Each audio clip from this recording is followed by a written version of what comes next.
So another cool thing about concrete 3D printing is that it extends from the typical skills we associate with 3D printing, additive manufacturing, even desktop 3D printing. The ability to create what you need using material and a system to make it for you. So whether it is the big system behind me here or it is a good old-fashioned desktop printer, the technology is flowing back and forth. So right now, during some downtime, or actually what's causing some downtime, we have this part that actually came from the mixer system associated with the concrete printer, and it busted, basically shooting water out of it. So to solve the problem, obviously we can order a new part, or we can 3D print a replacement. Now, this does require skill because you can't just go online and download a file and hit print and have this part. It doesn't work that way. But what you can do is you can replicate a part. You can actually, especially if it's a part that doesn't even exist anymore or something not on the market or not readily available, you can model it and replace.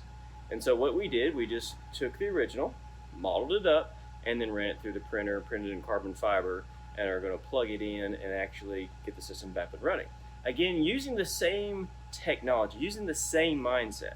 Because as we have said, 3D printing is not so much about the 3D printer, it's about the mindset of 3D printing or additive manufacturing.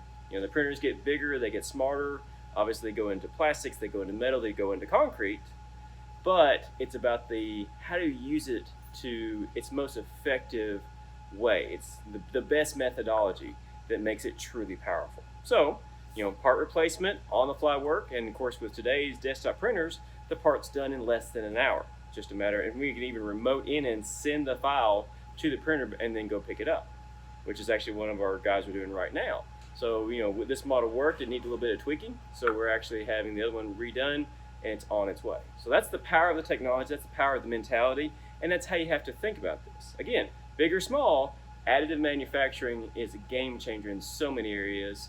And today, for us, it's a major game changer because ordering the parts is going to take us about 3 days, even with overnight shipping. So pretty awesome that we can just load up a file, hit print, and we have it from then on out too. So keep that in mind as you're starting to get into this field and get into this work. It's about what you can do with the technology more so than the equipment itself. We'll see.